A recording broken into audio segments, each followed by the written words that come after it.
Hey, what's going on everybody? My name is Dr. Strong and thank you for watching my videos, subscribing to my channel. If you haven't already, please hit the like button and subscribe. I want to provide you with all of the information that I've gathered over the last 12 years of working with people, not only as a CrossFit coach, but also as a doctor of chiropractic and doing more health restoration, labs, working with people with diet and nutrition, and really figuring out what's causing issues in their body. So today I want to talk to you about 10 inflammatory foods that a lot of health gurus and doctors and people are saying that are bad for you. And so one of the things that I see a lot of the times is that people don't necessarily understand what food intolerances and food allergies are.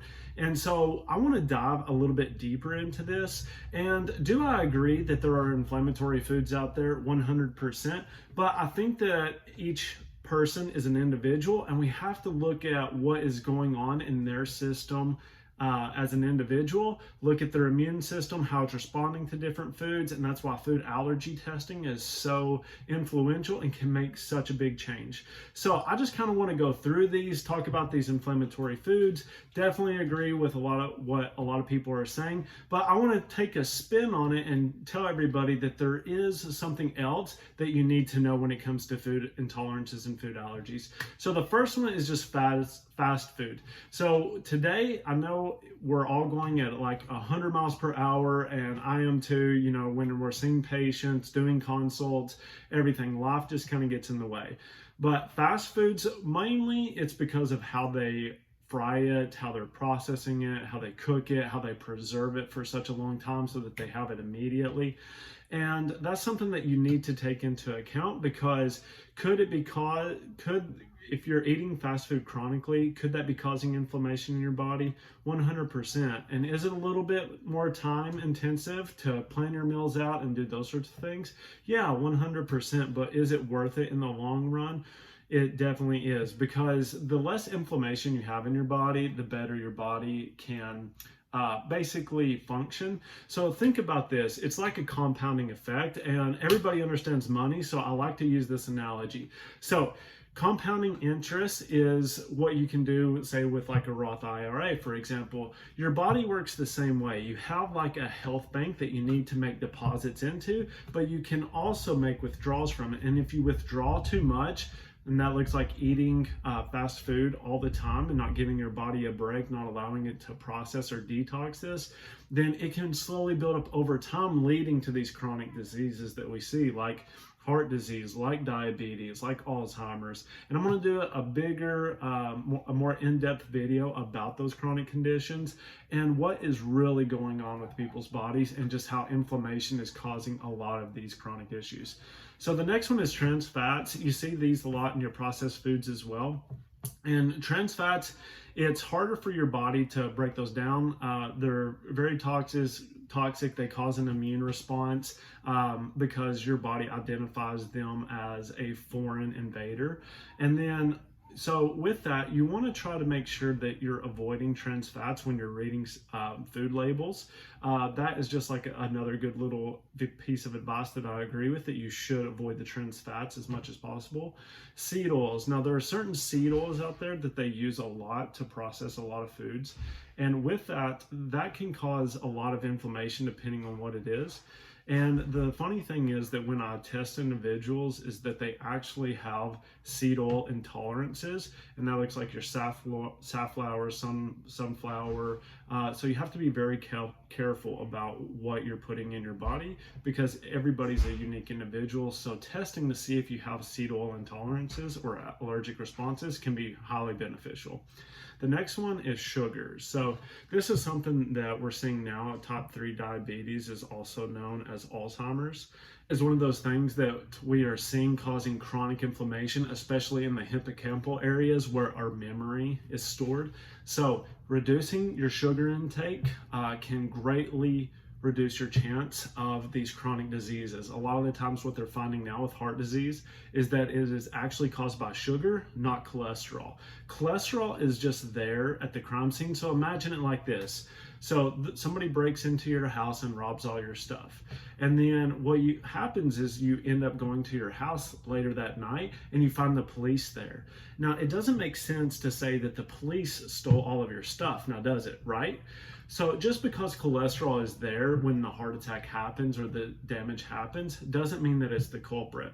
What happens is sugar actually causes vessel inflammation, and cholesterol comes in to patch up the vessel, and it's seen as the bad guy when it's really just there to help, and as a consequence it ends up blocking blood flow.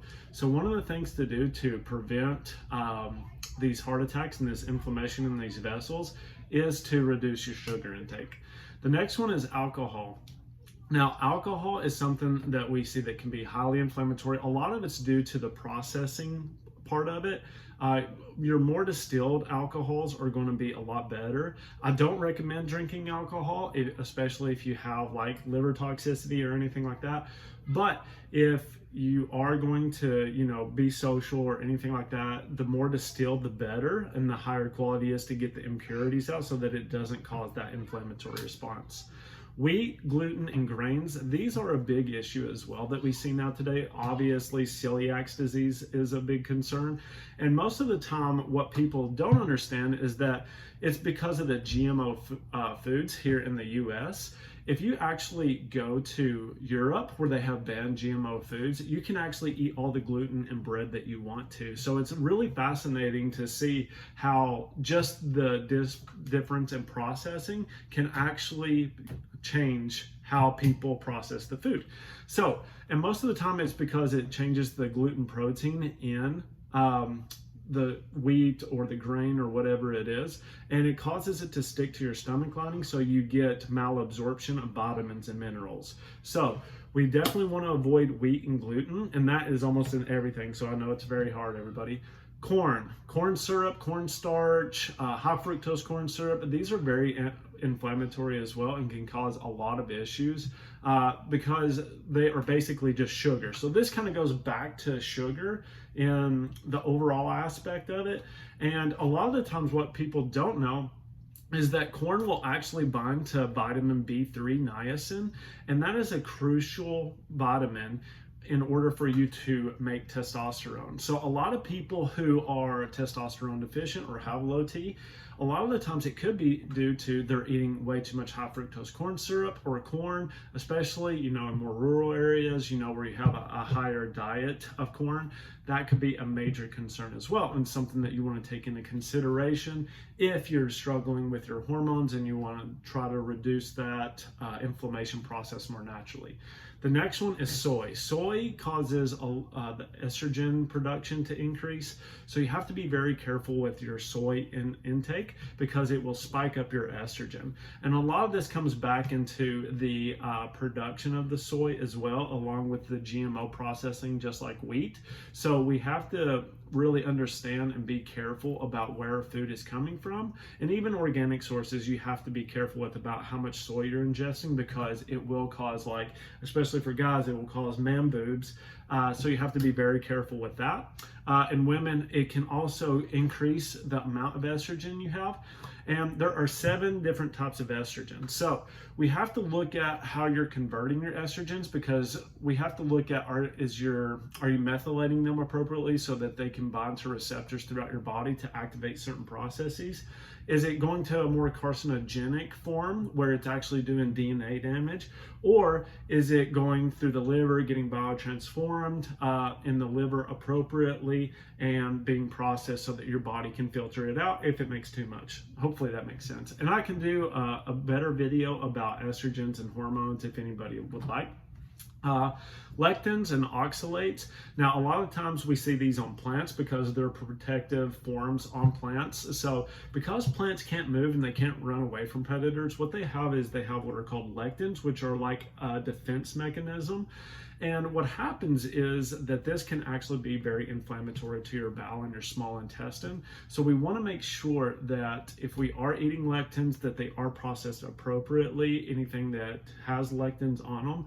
So when you're eating like certain grains like beans, you have to be careful about processing them, like soaking them overnight, soaking them for an hour or two, and then cooking them. That's the proper way to do it, so that you get those toxins off of them, so that it's not as hard as on your digestive system once you do decide to eat them.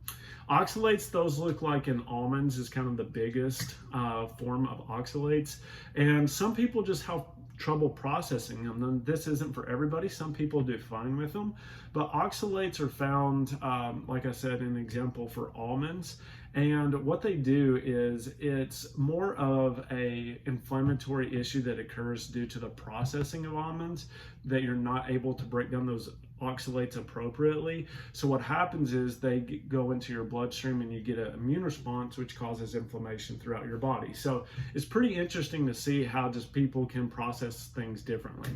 And then the last one is dairy. Dairy is something that is highly inflammatory. A lot of people are doing well with the A2 protein milk or dairy products, which we're seeing a lot of people coming out with now because they're able to handle and digest those appropriately. But a lot of people just lack the lactose enzyme or lactase enzyme to break that down. And so I would highly recommend avoiding dairy and the wheat and gluten as well. Those are the two biggest ones. Definitely cut those out for sure. Now, my take on this is that we need to really understand that everybody is a little bit different.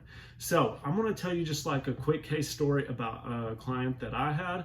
And so she was a 35-year-old mom of 5 kids. And what was going on was that she had an endoscopy and a colonoscopy because she was having IBS, cramping, bleeding in her GI tract. And they just found a ton of inflammation in her GI tract. And so one of the issues was that they gave her a steroid, and did the inflammation go away? 100% it did. But as soon as they took that steroid out, what happened? The inflammation came back. They kept repeating this cycle over and over again, and then eventually it came to the point where they said that we're going to have to take out your large intestine because the inflammation just isn't going away. And so for a 35-year-old mom of 5, she was actually going to have to get a colostomy bag. So that looks like no more swimsuits, no more playing with your kids, really just kind of downgrading her quality of life. And so with that, she just said that there has to be a better way. So she goes to the clinic and she's like, I don't know what's going on. One of the practitioners was like, let's get your food allergies tested. So she goes through the process, gets her food allergies tested, and guess what? You'll never believe what she was allergic to. And this is something that we really commonly think is a healthy food. And it was avocado. So avocado, because her biochemistry is different than yours, different than mine.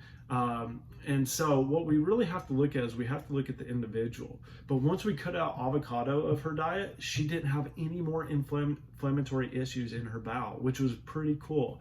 So just to the point, I want to make sure that you all understand that even though other people, you're cutting out gluten, dairy, or all of these other inflammatory foods, you could still be allergic, especially if you're still struggling with GI issues or chronic inflammation. You could still be struggling with food allergies or food intolerances.